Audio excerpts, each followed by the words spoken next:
June 6th, 1944. A date that has become forever ingrained in the minds of the Western world, as the day freedom began the long march toward the defeat of tyranny. Between 1939 and 1941, the forces of Adolf Hitler's Nazi Germany blazed a path of destruction, oppression, and murder across the map of Europe and beyond, and it seemed Hitler's ambition could never be satisfied. The world was his goal, death his tool. Only a badly beaten and desperately holding on Britain managed to stem the wound long enough to guarantee that all of Europe wouldn't be draped in the swastika. And yet within just 3 years, Britain, Canada, the United States, and many other allied nations would amalgamate into a single force, and in one swift move, drive a dagger into the side of Hitler's dreams of total European supremacy. That dagger was driven in on the beaches of Normandy, June 1944, and then twisted into a lethal wound that would never close. This is the story of Operation Overlord, the story of D-Day. Welcome to Wars of the World.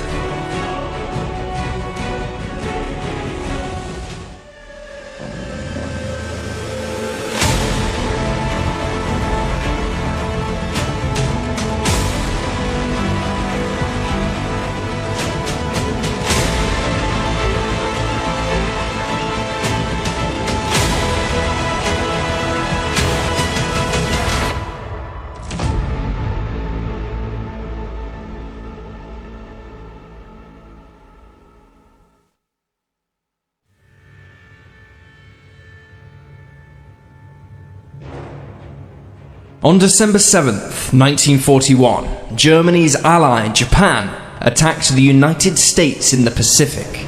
In support of this Asian ally and in defiance of his generals, Hitler declared war on the United States on December 11th of that year. The vast industrial and agricultural base of the United States, to say nothing of the immense manpower that could now be pitted against Hitler, gave the Allied powers a new and wide array of possibilities in defeating the Nazi tyranny in Europe. The only question was how. Both Stalin in Moscow and many American military leaders pushed for a second front to be opened as soon as possible, most likely summer 1942. But Churchill and Roosevelt were far more cautious. British Commonwealth forces were still locked in bitter combat with the German and Italian forces in North Africa, a campaign that may have to be abandoned or downscaled to support a direct invasion of Western Europe. There was also the concern that little preparation work would have been made ahead of such an invasion, such as building up the supply chain, gathering intelligence on German defenses, the training of an invasion force for the task at hand, the weakening of German defenses in the build-up to the invasion, and the disruption to the great German war machine through a sustained air campaign. As such, to Stalin's dismay, he was told that the invasion of Western Europe was to be postponed until 1943. However, Churchill had a promise to keep. A deal had been made with Stalin that troops would be landed in Europe in 1942. And so Churchill authorized a large-scale raid on the French town of Dieppe to take place in August of 1942. While nowhere near the scale of a full-blown invasion, the raid was intended to remind the Germans that the Western Front had not ended, and would hopefully draw German troops away from the Soviet front, where at this time they were still advancing towards Moscow. Conducted primarily by Canadian troops, the move would prove a disaster. Dubbed Operation Jubilee, the 10,500-strong force was put ashore with instructions to capture the nearby port, demolish German defenses, and acquire as much intelligence on German operations as possible before withdrawing. Yet, despite landing tanks and with heavy air and naval support, within just 6 hours of the operation commencing, the survivors were in full retreat. Nearly 1,500 Allied soldiers were killed and many more captured. Allied air forces suffered at the hands of a skilled German air force, while the Royal Navy lost a destroyer supporting the landings and a number of landing craft.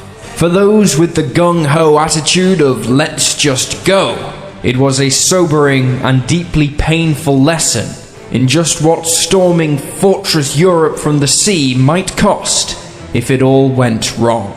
However, dismissing the idea of an invasion of Europe was of course totally unthinkable.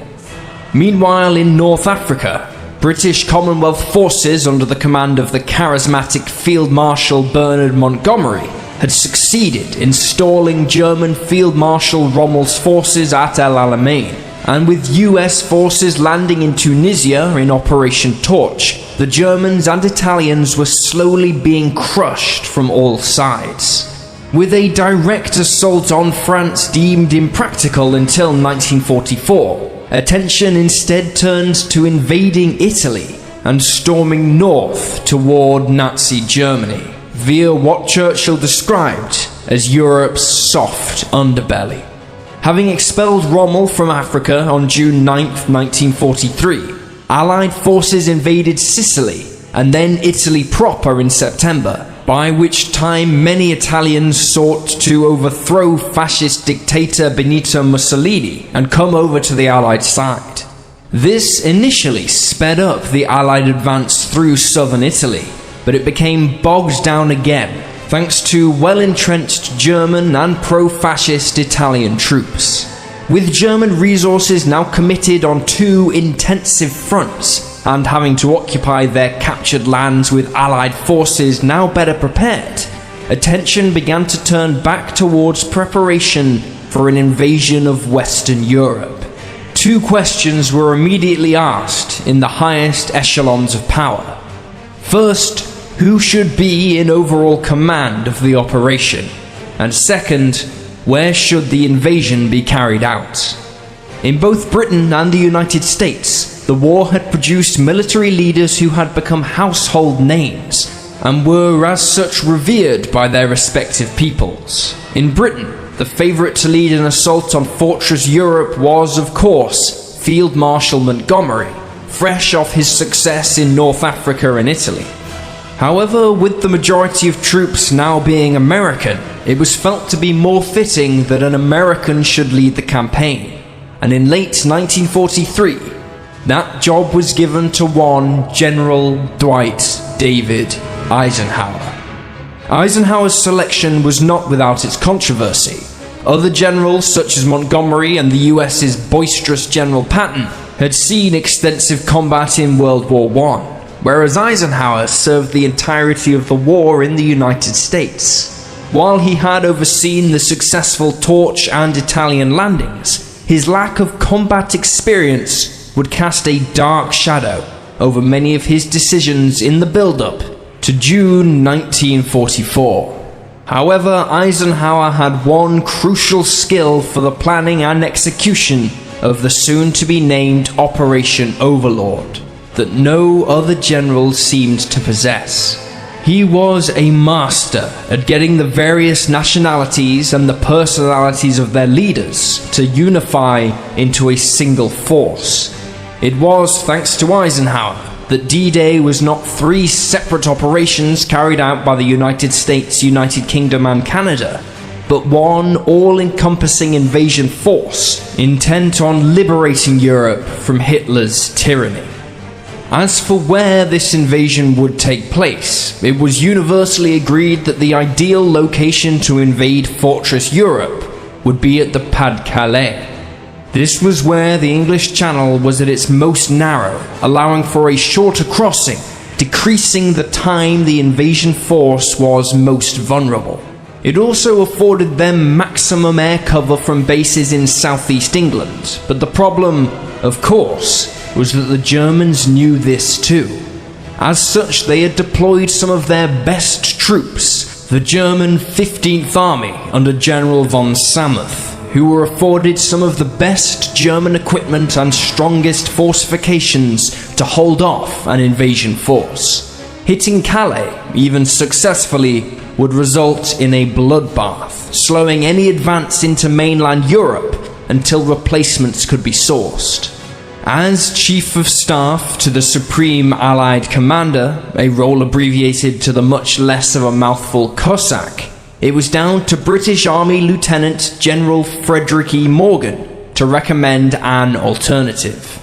In a meeting with Allied leaders in Quebec, Canada, in May of 1943, he gave his recommendation after tirelessly examining all the options available based on enemy disposition and the units and equipment that would be available to the Allies for the invasion. Quote, "I have come to the conclusion that, in view of the limitations in resources imposed by my directives, we may be assured of a reasonable chance of success on the 1st of May 1944 if we concentrate our efforts on an assault across the Norman beaches." It was, therefore, decided, when the Allies were ready and a date set, a day that would become known as D-Day, the Allied forces would invade Normandy.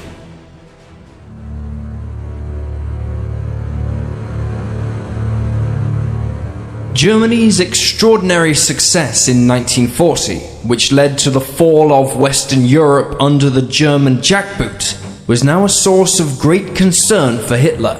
For on the defensive, it presented him with an enormous coastline stretching from the north of Spain up into Scandinavia, from which his forces now had to defend against an Allied invasion.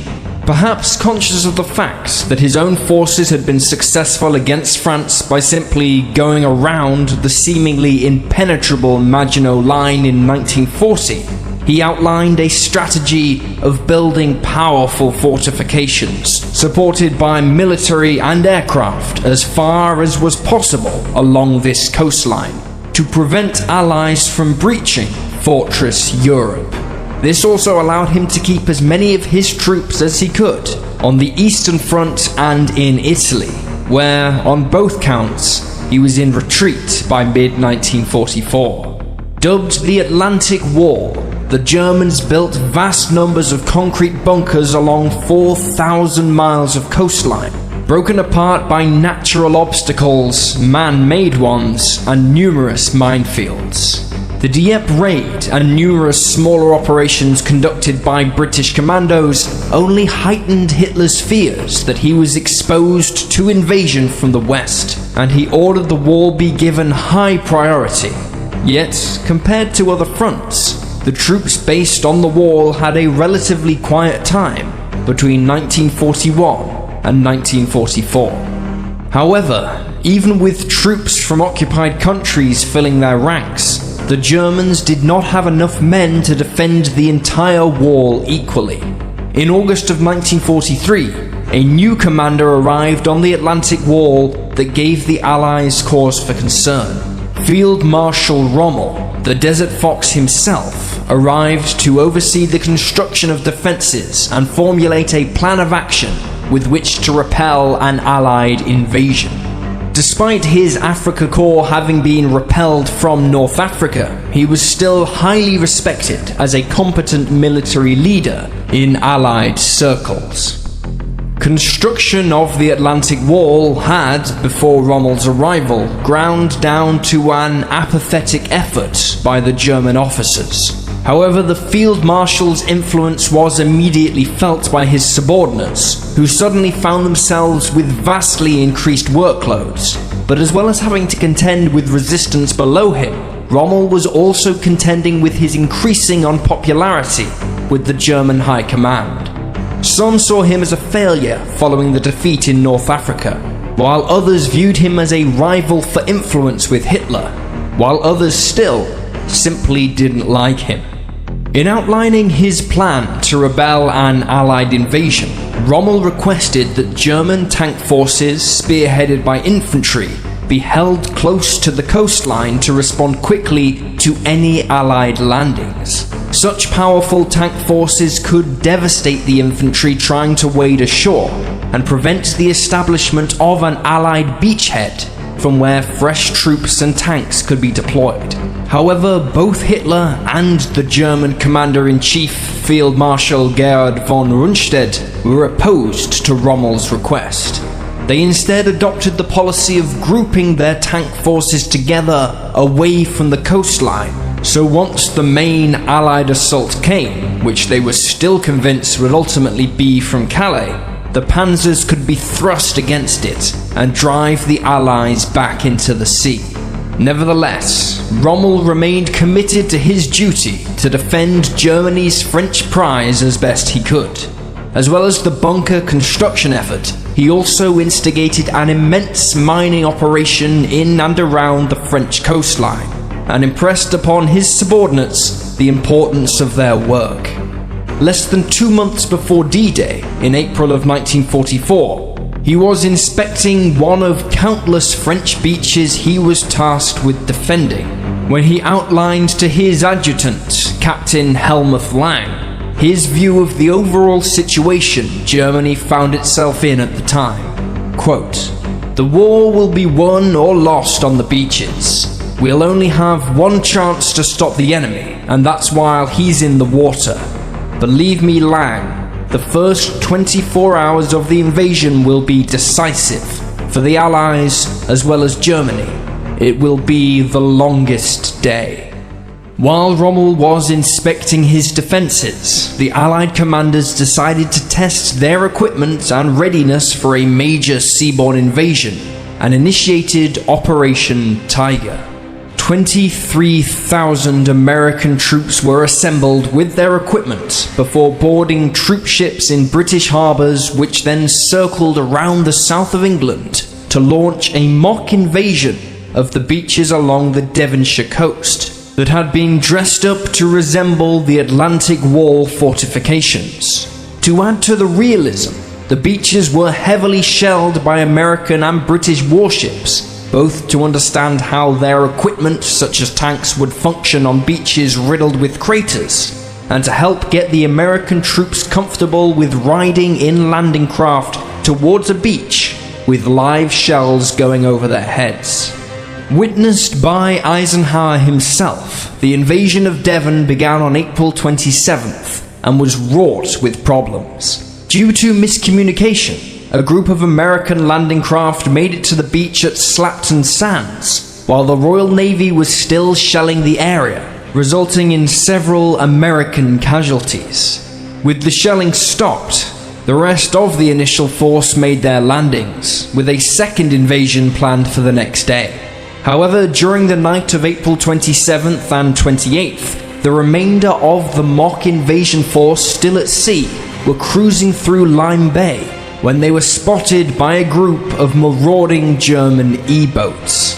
British warships protecting the exercise had already detected the E-boats and were moving to intercept, but were unable to warn the American troop ships because they weren't provided with the American radio frequencies.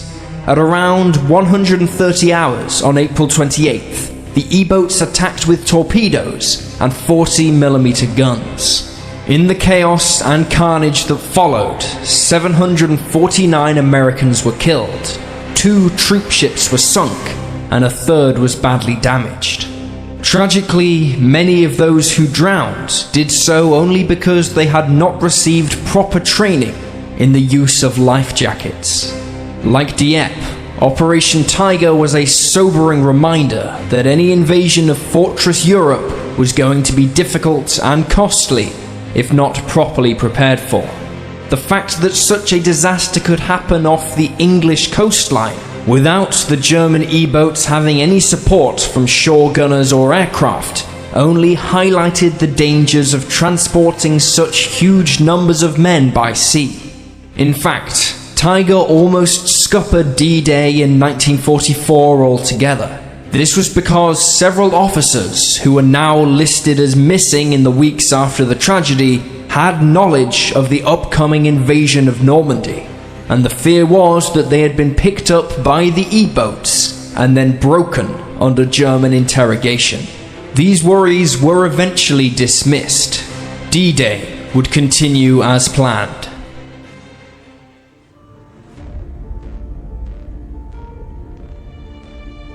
Final planning of the invasion of Normandy relied heavily on ascertaining just what the Germans had placed around the landing zones. Crucially, this had to be done in such a way so as not to alert the Germans as to what was going on. Thus, beginning in April of 1944, the RAF and USAAF began an intensive photo reconnaissance effort aimed at building a full tactical picture of the situation in Normandy and the surrounding regions. Using high-speed fighter aircraft such as the Spitfire, the P-38 Lightning, and the P-51 Mustang, the reconnaissance pilots flew daring, ultra-low-level missions over German positions all along the European coastline. Normandy received no more or less attention than anywhere else. Thus, it was not signaled to German intelligence as a point of special interest. Flying at such low levels, where trees and power lines were as much a threat as enemy gunners, afforded Allied commanders extremely detailed images of the German defenses. Allied reconnaissance pilots' missions were made all the more dangerous by the fact that many of their aircraft lacked guns to defend themselves, to instead have more fuel and greater speed once that fuel had been exhausted. Over 3,200 missions were flown in direct support of Operation Overlord and in conjunction with the French resistance, who highlighted targets of interest for future flights. The resistance also monitored German movements and made estimates on the numbers of troops deployed at the landing zones. Perhaps even more dangerous were the operations carried out by specialized boat crews who had previously been involved in assisting commando raids. Their job was to sneak up on the French coastline to locate fixed German defenses designed to rupture landing craft and also take depth measurements on approach to the beaches. This would give Allied commanders the maximum information on the landing zones, allowing them to fine-tune their plans. One interesting and less obvious but ultimately highly important part of the Allied intelligence efforts involved a call put out by the BBC for anyone in Britain who had photographs taken while on holiday in France prior to the outbreak of the war.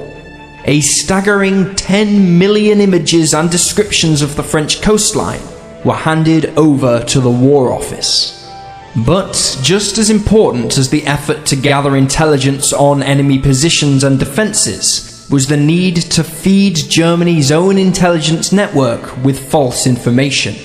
D-Day would provide the impetus for probably the most successful counterintelligence program in history, dubbed appropriately as Operation Bodyguard.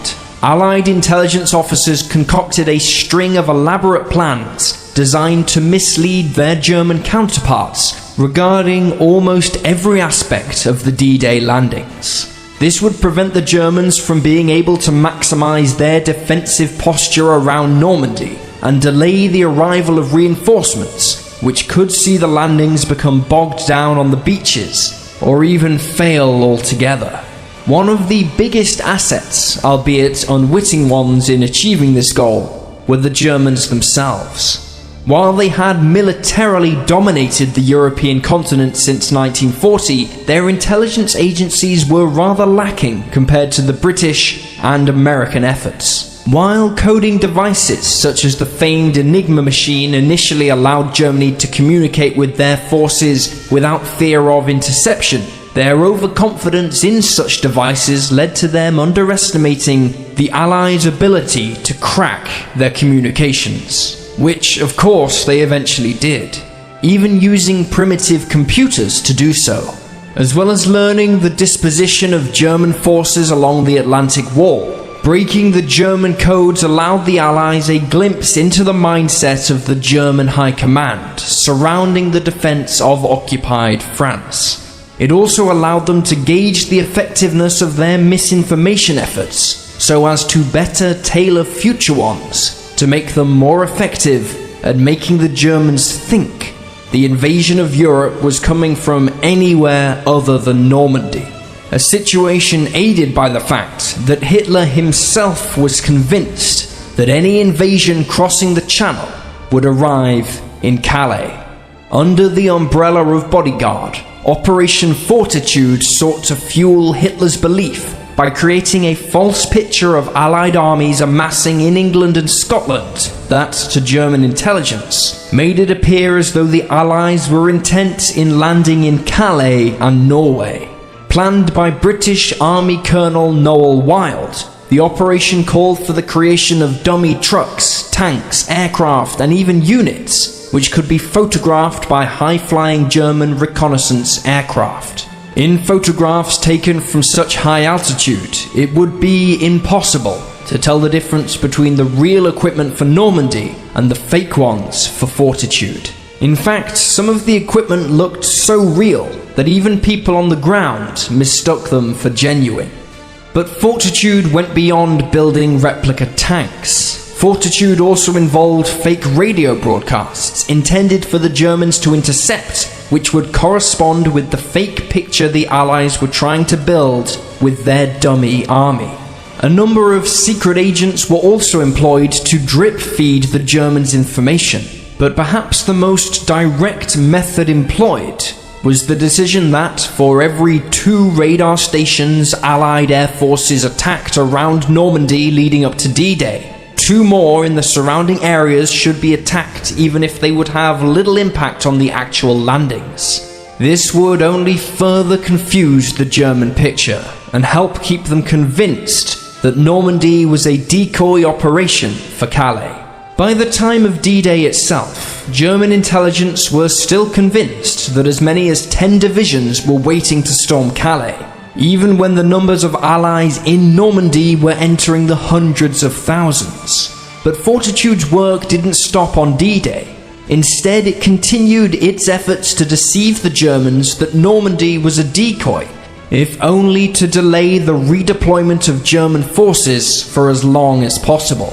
Under Operation Bodyguard, similar deception campaigns were undertaken that the invasion was actually intended for more southern regions of France, the Balkans, or even neutral Sweden.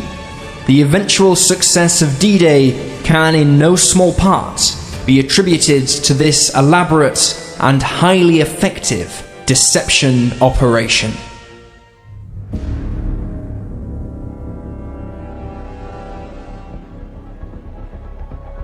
Planning for the D-Day invasion never stopped as the intelligence picture constantly changed, but overall, objectives remained the same. An airborne element would go in first to capture strategic locations such as bridges and to destroy artillery positions that would threaten the beaches. The main force would then storm 5 beaches, each with their own code words. American beaches were Omaha and Utah. British beaches were Sword and Gold. The sole Canadian beach was Juno. However, this is not to say that these beaches were assaulted exclusively by their designated nations. Far from it. There were a number of specialized personnel ready and waiting to be transferred from one nation's beach to another if they were needed. Additionally, on the ground, in the air, and at sea, there were those who had escaped their own countries before they fell to the Nazi onslaught, and were now eager to start taking their land back, and likely get some revenge too.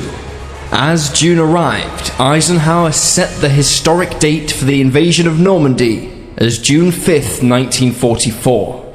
At 20 harbours in the UK, men and equipment were being crammed on board troop ships, ready to head out to their rendezvous point, designated Piccadilly Circus, southeast of the Isle of Wight, with special attention having been given to their protection following the disaster of Operation Tiger. The seaborne element of D-Day was dubbed Operation Neptune, yet despite the secrecy surrounding the whole affair, it was impossible to conceal from the Germans the vast movement of ships from British ports, leading to the Germans conducting an attack using gun and torpedo boats. This attack was repelled by overpowering Allied warships, but the threat of further assaults remained. With the Allies now having extensive experience in amphibious assault operations, much of the equipment seemed tailor-made for storming the beaches of Normandy. The American DUKW, for example, was essentially an amphibious truck, which could not only bring supplies to the beach, but crucially drive them straight to where they would be needed. They could also be fitted with various heavy weapons, although, being unarmored, they were not ideal fighting vehicles. One vehicle that was, however, was the British Churchill AVRE, meaning Armoured Vehicle Royal Engineer. This was a basic Churchill tank chassis, but with its main gun replaced by a petard spigot mortar, which fired a devastating 40-pound bomb, known as a flying dustbin. The Churchill AVRE was adept at destroying the tough fortifications expected on the Normandy beaches, the basic Churchill itself also having excellent performance in climbing obstacles. The AVRE was one of a number of so-called funnies, tanks modified for specific purposes in support of the landings. Other funnies included the Swimming Sherman, also known as the DD or Donald Duck tank. This was a Sherman tank with a canvas flotation screen and propellers to power it through the water. Unlike tanks designed from the start to be amphibious, which often had to sacrifice armor or firepower for buoyancy, once the Swimming Sherman was on the beach, it could ditch the flotation screen and it was just another M4 Sherman. The Swimming Sherman was so successful, it was used on all 5 beaches at Normandy. Not forgetting Rommel's insistence on mining the beaches, both the Churchill and Sherman also had mine-clearing variants, such as the Crab. The Crab was a Sherman tank, fitted with a roller that spun heavy chains into the ground to detonate the mines safely away from the tank. Fearing that armored vehicles may get bogged down on the wet, sandy beaches, variants of the Churchill were fitted with a roller to lay reinforced matting down, thus creating a surface on which they could drive up onto harder ground. This tank became affectionately known by its crews as the carpet layer. One invention that was designed specifically for D-Day was the Mulberry Harbour system, the purpose of which was to ease and speed up the unloading process so that Allied troops were supplied as they advanced across France after eventually breaking out from Normandy. The Mulberry Harbours would be towed out to Normandy and assembled like a vast jigsaw puzzle at Omaha and Gold Beach. As more and more men embarked on their ships to the rendezvous point, nerves among the Allies were understandably beginning to fray. A growing cause for concern was the seemingly worsening weather, the one factor that neither the Allies nor the Germans had any control over. Clear skies were needed for the full moon to help with the navigation during airborne operations, while the need for calm water in the seaborne phase was obvious. With so much resting on the weather conditions being just right for an airborne and seaborne invasion of Normandy, Eisenhower called a meeting of some of his most senior officers at Southwick House at 4:15 hours on the morning of June 4th to discuss the situation and whether it may be necessary to delay the invasion. Ultimately, the decision on whether or not to launch the invasion on June 5th rested solely on his shoulders, but he would be making that decision based on the predictions of a lanky RAF officer by the name of Group Captain James Stagg. Stagg was Operation Overlord's chief meteorological officer, and it was his role to interpret the information that was coming in from weather stations, observation posts, and even combat aircraft flying weather patrols across the British Isles. And it was not good news. Stagg, being a non-combat officer and holding a rank equivalent to that of a colonel in the army, had the unenviable task of telling a room full of some of the most important leaders of the Allied war effort that in his opinion, the invasion should be delayed by 24 hours to allow the weather to improve. Many of those in attendance, such as Field Marshal Montgomery, scoffed at the suggestion and insisted they go as planned on the 5th. They knew they only had a 3-day window for the moon to be in the right phase, and delays could see the forced postponement of the operation for weeks. Worse still for Stagg's case, American meteorologists using a different prediction system believed that a high-pressure front was going to force the bad weather away from the landing zones, leaving them with clear skies on June 5th. But Stagg remained adamant in his recommendation to hold off for 24 hours. After listening to Stagg's case, Eisenhower reluctantly agreed, and he gave the order that the invasion was to be postponed until June 6th. Stagg would be proven correct when, on the night of June 4th and the morning of June 5th, the landing zones were lashed with terrible weather. Finally, as the weather began to improve, on June 5th, 1944, what had been the original date for D-Day, the preparation phase began. Minesweepers snuck up to the Normandy coast to begin their work clearing a path for the troop ships, while a massive force of over 1,200 combat aircraft began softening up defenses. Through the night and then into D-Day itself, the weakened Luftwaffe would be outnumbered in the air by almost 10-1, allowing the Allies to effectively control the skies, allowing them to conduct close air support missions. Rocket-firing aircraft like the British Typhoon would become heavily engaged in clearing away fortifications and destroying tanks. As the Allied troops realized that this was it, they reminded themselves of Eisenhower's words. Quote, "Your task will not be an easy one. Your enemy is well trained, well equipped, and battle hardened. He will fight savagely. I have full confidence in your courage, devotion to duty, and skill in battle. We will accept nothing less than full victory. Good luck, and let all beseech the blessing of Almighty God upon this great and noble undertaking." Meanwhile, far from the commotion at countless airfields in the UK and aboard the vast fleets of ships in the English Channel, at his residence high in the Bavarian Alps, the Führer Adolf Hitler settled in for a relatively peaceful evening at the so-called Wolf's Lair. He and his entourage of aides watched newsreels in his private cinema before retreating into the lounge area, where Hitler lectured them on his thoughts of the day, be they of war, politics, or his views on the great men of history.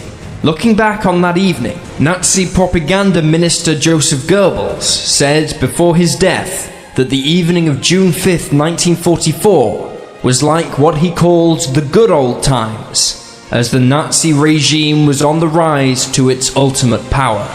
Goebbels retired to bed earlier than Hitler, who had been having trouble sleeping, and it wasn't until 3 a.m. that the Führer finally went to bed, sleep coming courtesy of medication. German intelligence was already picking up indications that something big was getting underway across the channel, but fearful of Hitler's temper, his aides decided not to inform him until they had more information. And thus, as Hitler drifted off into a medically aided sleep, he was unaware that a vast armada of aircraft carrying paratroopers were already cruising into Normandy. Unaware that the dreams of a 1,000-year Reich were about to be shattered. Unaware that history was tying a noose around his neck.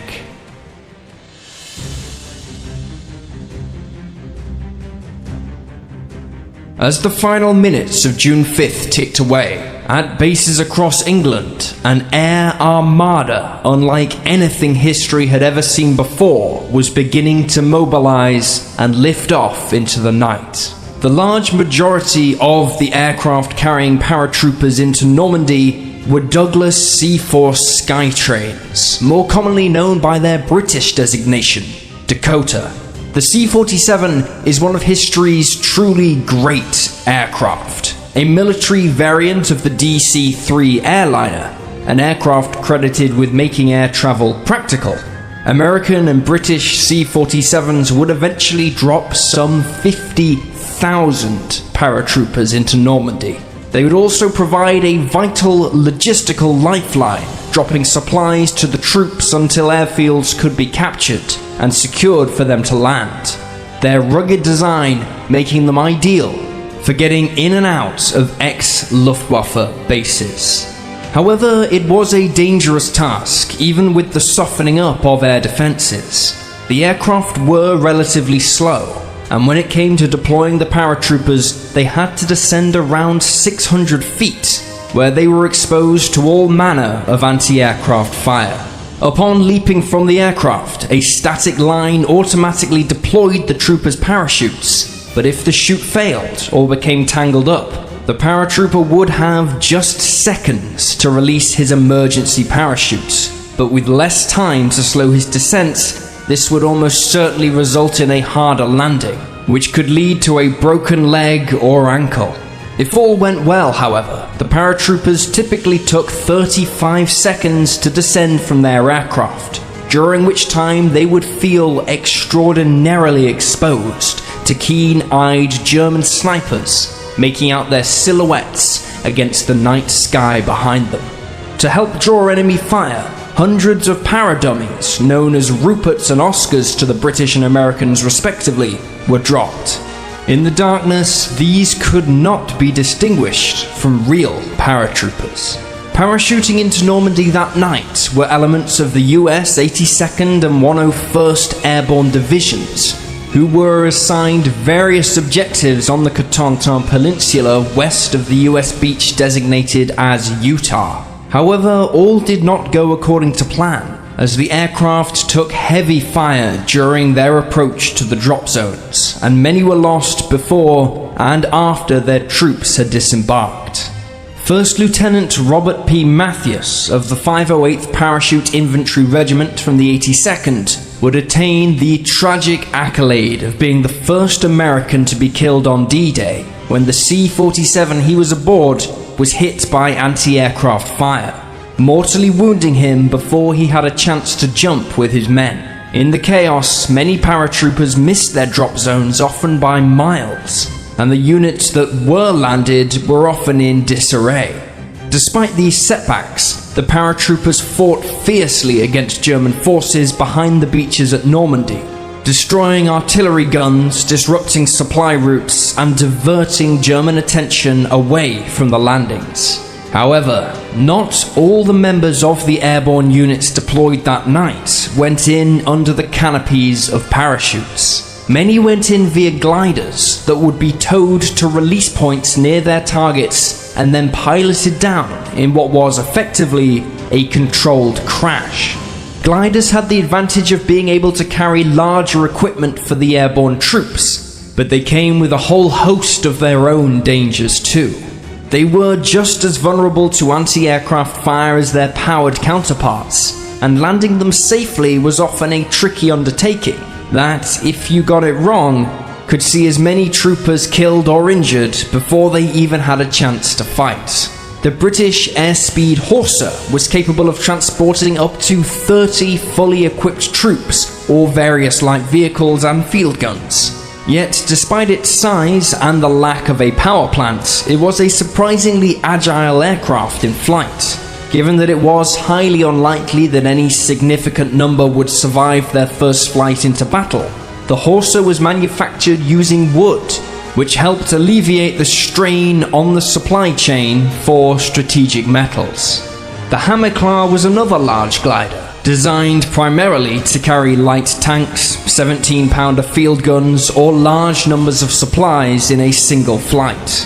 While an American design, it was fielded solely by the British and was designed around specifications outlined by Winston Churchill himself in 1941.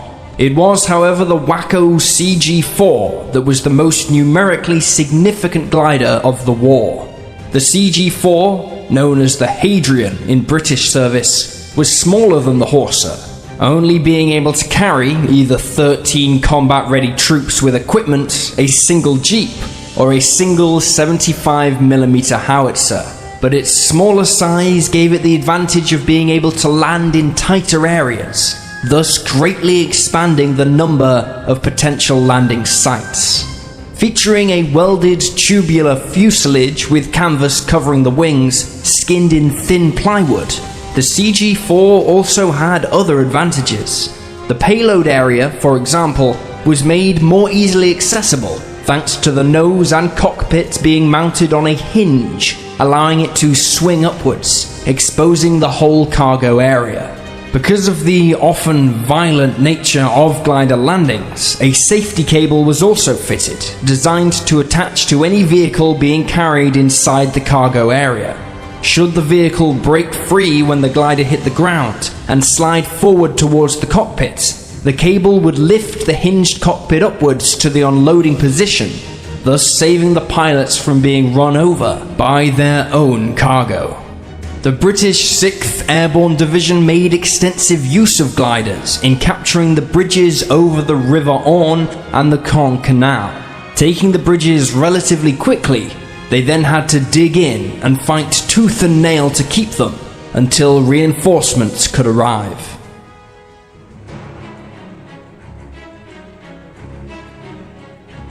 Of all the beaches on D-Day, the 10-mile stretch designated as Omaha was by far the most heavily defended, and thus the beach was hit by a force of heavy bombers prior to the landing taking place. However, the bombers had to contend with thick clouds blanketing the area, and so they had to effectively bomb blind. Concerned their weapons might stray out to sea and hit the Allied armada, the crews proved too cautious in their aiming, and many of the bombs missed their targets, falling instead inland on the French countryside. A particularly concerning obstacle for both US beaches was a gun battery located at Pointe du Hoc, a 100-foot tall cliff that provided a wide arc of fire over the surrounding areas, including the beaches where thousands of Americans would be landing in the early hours. Therefore, prior to the main force arriving, 225 men of the 2nd Ranger Battalion, commanded by Lieutenant Colonel James Rudder, were given the unenviable task of scaling the cliffs with ropes and ladders in an effort to destroy the gun battery. The Rangers approached in 12 landing craft and 2 DUKW amphibious trucks, but took heavy fire as they neared the beach. One landing craft was lost, with all but one of its occupants. They then began placing the 100-foot-long ladders borrowed from the London Fire Brigade up against the cliffs and began to scale them, all the while still taking heavy enemy machine gun and mortar fire.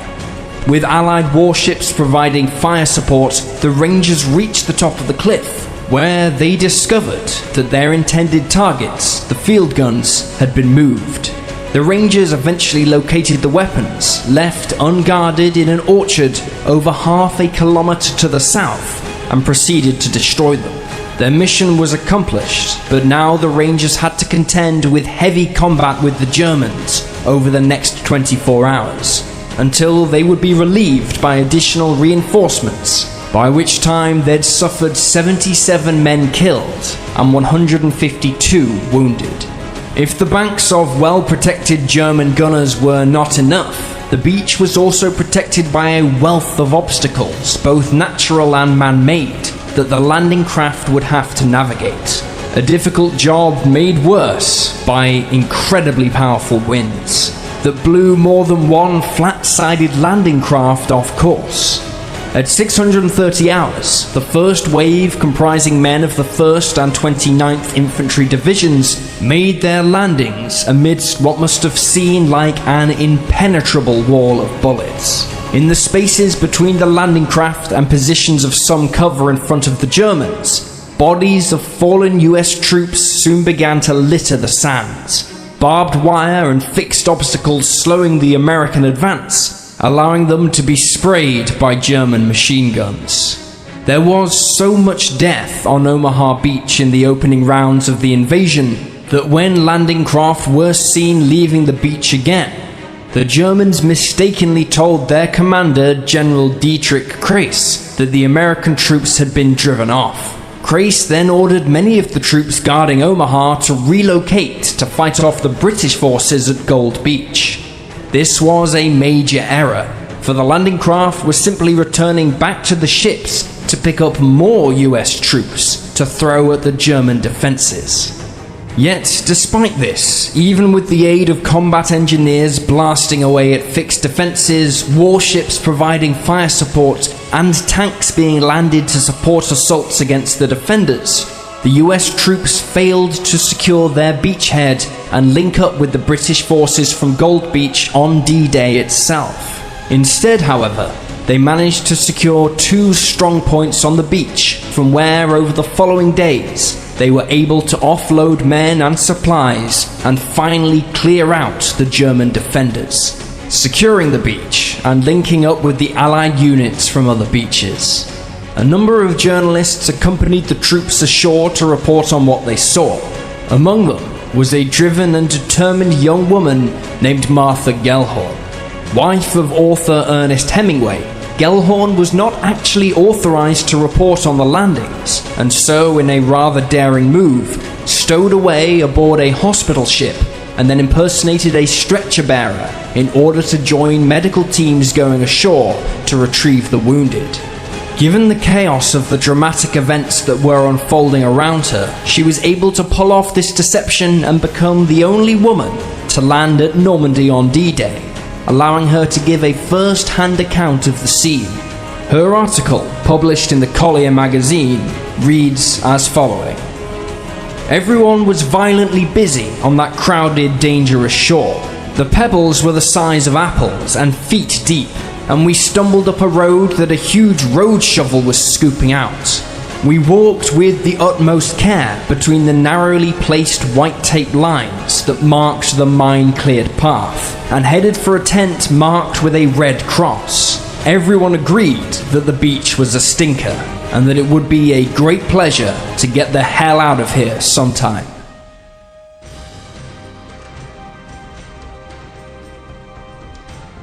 In planning for D-Day, Utah Beach was the last to be selected, and it extended over 11 miles of shoreline, making it the largest beach hit on June 6th. As the westernmost beach, the main aim of establishing a beachhead at Utah was to give the Allies a suitable location to prepare for an assault on the strategic harbor town of Cherbourg, some 35 miles away. Assaulting the beach was the US 7 Corps, who faced relatively light resistance when compared to the horrors of Omaha. The main German defensive position composed of a single powerful 88mm artillery piece, which was soon destroyed, and the German defenders manning it surrendered.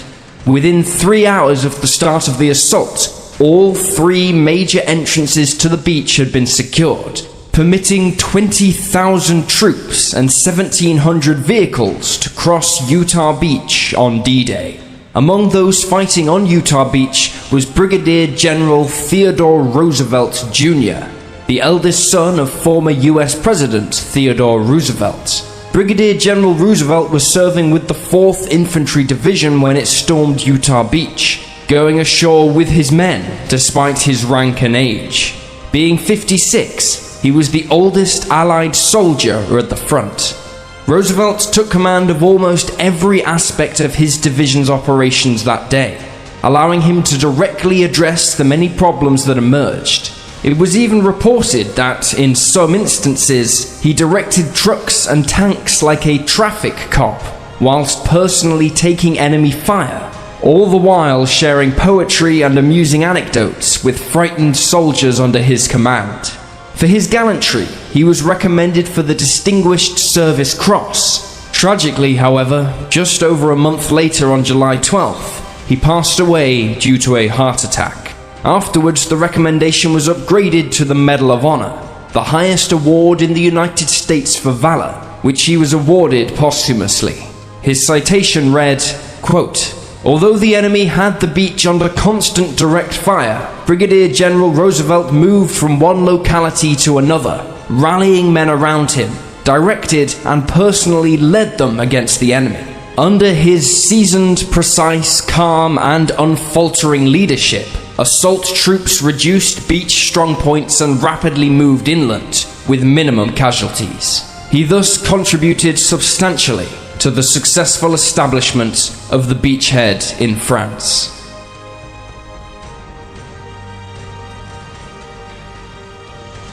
Sandwiched between Omaha Beach to the west and Juneau to the east, Gold Beach was a 10-mile stretch of shoreline earmarked for assaults primarily by the British 50th Northumberland Infantry Division and the 47 Royal Marine Commando, and their primary objective was to capture the harbour town of Arromanches, which had been selected as an ideal site for the building of a mulberry harbour. Waiting for the British at Gold Beach were elements of the Wehrmacht's 716th Infantry Division, which included a large proportion of Osttruppen, Poles and Russians who had been conscripted to serve in the German army. Additionally, the beach was protected by a battery of 4 155mm guns, positioned around half a mile inland. The British went ashore 1 hour after the Americans hit Utah and Omaha, owing to the tide at Gold Beach. Unfortunately for the British, an unexpected northwest wind meant that many of the underwater obstacles and mines placed by the Germans remained submerged as the British landing craft began to storm the beach. Unable to identify all of them, the British force would suffer the loss of some 20 landing craft before they could get their troops and equipment to shore. Owing to the weather, the swimming Shermans had to be moved closer to shore before they could be put into the water, followed later by Churchill AVREs. But by midday, they were fully engaged in driving the Wehrmacht troops from their positions. However, they would continue to take heavy fire from artillery guns at the Le Hamel strongpoint until mid-afternoon, when the AVREs destroyed the fortification protecting them. By day's end, the British force had pushed inland, securing the beachhead and allowing construction of the Mulberry Pier to begin. But this came at the cost of 400 British casualties.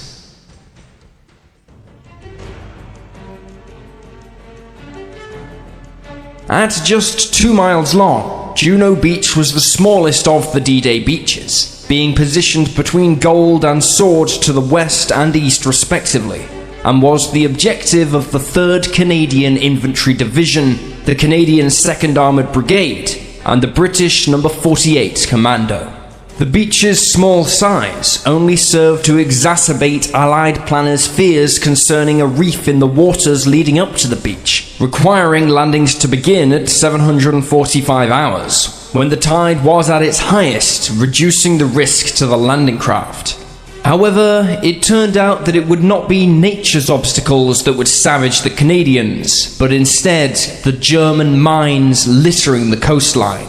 A horrifying 1/3 of all landing crafts struck mines as they advanced towards the beach, where the German 716th Infantry Division's 736th Regiment plus the 430th Ost Eastern Battalion, again comprised of Russians and Poles, were waiting for them. The defenders fought a bloody and brutal battle to drive the Canadians off the beach, but the Canadians stubbornly refused to let the beach turn into another Dieppe, and they kept the pressure up, eventually forcing the Germans to withdraw. By the end of the day, some 21,400 troops had landed at Juneau, and the Canadians had pushed further inland than any from the D-Day landings, capturing an airfield at Carpiquet. However, It had cost the Canadians 946 casualties, of which 340 were killed when their landing craft struck mines in the first hour of the invasion. One of those serving on Juno Beach that day was a young Canadian officer named James Doohan, who would later go on to worldwide fame, portraying the iconic character of Scotty in the Star Trek TV series and movies. Doohan was a commissioned lieutenant with the 14th Field Artillery Regiment of the 3rd Canadian Infantry Division, and on D-Day he was tasked with leading his men across a field littered with anti-tank mines in order to capture a German position, with Doohan killing 2 German snipers in the process.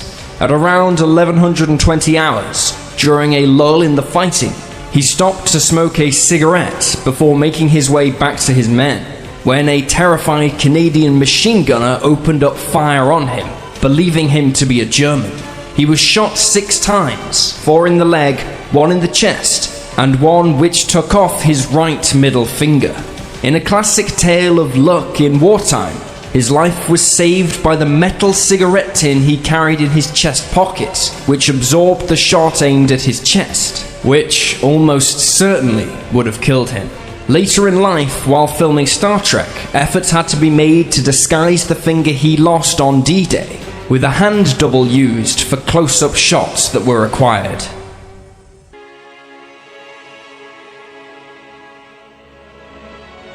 Sword was the easternmost beach on D-Day, and prior to the war was a popular tourist destination, with numerous summer houses dotting the coastline. Many of these houses had been destroyed by the German defenders to improve their field of fire, while others had been reinforced and turned into makeshift bunkers, with an anti-tank ditch being dug behind the sea wall. The beach was also defended by 2 field gun positions, with 75mm guns based at Merville and harder-hitting 155mm guns at Le Havre, and these received special attention from Allied aircraft and paratroopers to prevent them from interfering in the landings. Beginning at 725 hours, when the tide was right, Sword was assaulted by the British Army's 3rd Division, supported by the 27th Armoured Brigade and contingents of British and Free French commandos. The primary objective of the forces landing on Sword Beach was to capture a series of important bridges 3.5 miles inland on the River Orne and the Caen Canal. These bridges were being held by British airborne forces, while the commandos had to fight their way west to link up with Canadian forces from Juno Beach. However, having landed on the beaches, further advancement was slow going, thanks in part to the heavy congestion of Allied forces squashed into the narrow streets and side roads of the French coastal towns, and fierce German resistance from the town of Ouistreham. Through the day, it became apparent that any hope of linking with the Canadians before nightfall had been dashed when, to the British's horror, they found themselves under attack by the 21st Panzer Division. These skilled German panzer crews made powerful attacks on the British, including the men holding the bridge on the River Orne and helping to block them from linking with the Canadians at Juno, but their effectiveness was hampered by disruptions to their chain of command and overwhelming air power pitted against them. As Allied gliders landed nearby their positions in late evening, the panzer crews feared they were being overrun. They retreated, unaware that the gliders had actually missed their designated landing zones and had landed there purely by mistake.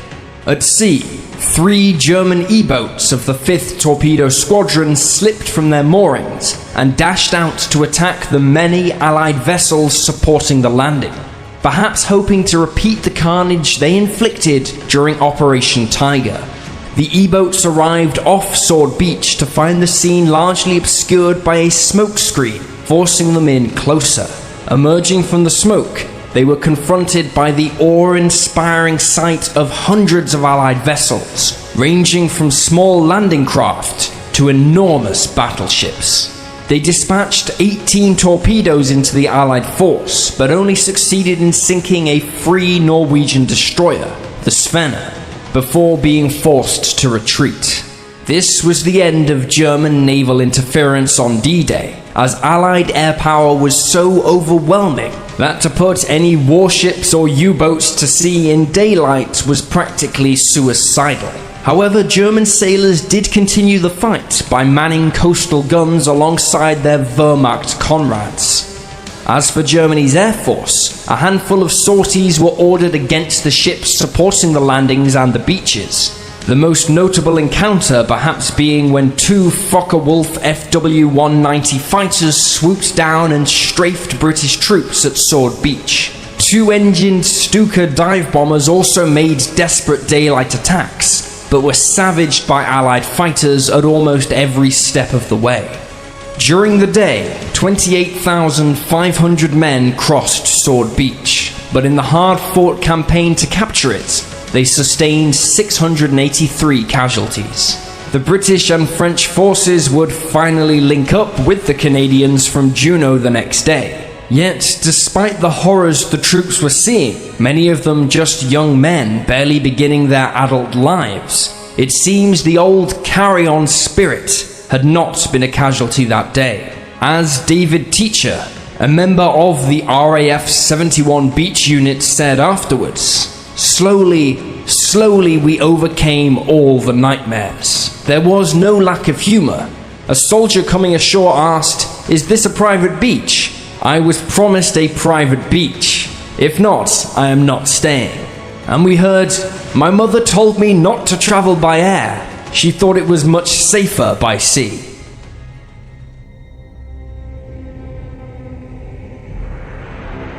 The initial German response to D-Day was one of confusion as to what to do. Germany's rigid command structure relied heavily on orders from the Führer, but of course he was still asleep as the Allies landed on the beaches. The picture was still somewhat confused to German high command, and having labored for so long on the belief that any landing away from Calais was a decoy, they argued over whether or not to wake Hitler until they knew more as to what was actually taking place. It wouldn't be until approximately 10 a.m. with the arrival of Albert Speer, the German armaments minister, that Hitler was finally awoken. According to the author and historian Stephen Ambrose, who penned the epic book Band of Brothers, Hitler's response was rather unexpected, uttering the words, "The news couldn't be better." Goebbels, too, noted that the news of the invasion seemed to come as a relief to him, as though they could finally get on with the war in the West. Hitler was both supremely confident of his men in Normandy holding off the Allies, and stuck to his belief that Calais was where the real invasion would come over the next few days. Now the German high command was awake, Hitler began to organize his response. One of his first acts was to reluctantly release 2 reserve panzer divisions near Paris to be sent to Normandy. However, he was told that Allied air power over Normandy and the surrounding areas was so intense that they would have to wait until nightfall to move, lest they be destroyed on the roads by Allied fighter bombers. This crucial delay worked in favor of the Allies, who, by nightfall, were already pushing beyond the beaches. Incredibly, despite the enormity of what was happening in Normandy, Hitler still took time in the afternoon to attend a reception for the new Austrian foreign minister in Salzburg, perhaps hinting that he failed to fully grasp the reality of what was happening in France. As darkness fell in the final hours of June 6th, the German U-boats finally ventured out to sea in an effort to disrupt the landing operations. Even with the cover of darkness, the fear of air attack was still there, as Allied warplanes were now using radar to detect them on the surface. However, they did not arrive until the daylight hours of June 7th, allowing Allied air and sea power to swoop in, attacking them as they recharged their batteries on the surface. 2 U-boats were sunk and 4 more heavily damaged, forcing the German Navy to abandon any attack with U-boats not yet fitted with snorkels that could allow them to run their diesel engines while submerged. The only U-boats with snorkels were based in the south, in the Bay of Biscay, and in the north of Norway, to better allow them to attack convoys from the United States. And it would take them until mid-June to break through the dense Allied anti-submarine forces arranged against them, by which time the invasion force was dug in and breaking out into France. German resistance remained strong around the beachheads of Normandy for days afterwards, and even as the Allied troops began to move out, pockets of German resistance remained, even as they became encircled by the Allied invasion force. One German unit manning a bunker situated between Sword and Juno beaches, which housed a radar installation, held out for a staggering 12 days after D-Day, despite having found themselves well behind Allied lines at that point. After establishing their beachhead, over the summer the Allied force would grow and become more powerful. Eventually it would burst outward and charge across Europe, pushing Hitler's army back as Nazi Germany was choked to death by the Allied onslaught. 11 months and 1 day after D-Day, Germany surrendered, and the war in Europe was over. Looking back on June 6th and the days that followed, we tend to take for granted the success of the D-Day landings. They are remembered in the West, particularly in the United States, United Kingdom and Canada, as amongst the most glorious of days when the greatest generation rose to the challenge. Sadly, like many battles throughout history, D-Day has become romanticized in such a way as to overlook the horrific reality of what took place.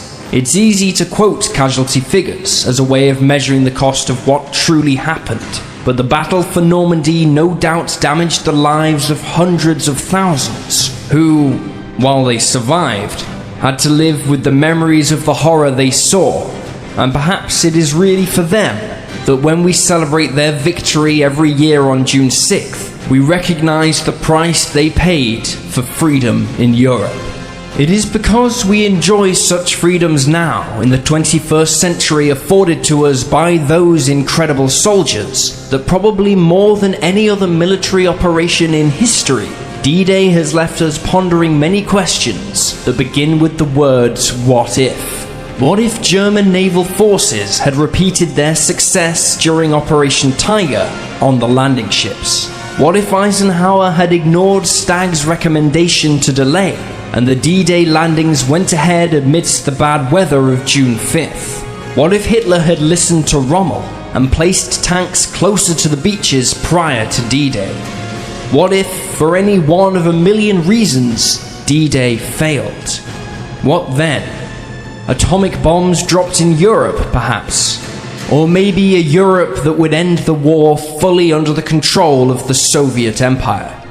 Thankfully, these what-ifs and many more will always remain simply questions for debate, thanks to the success of June 6th, 1944. Operation Overlord. D-Day.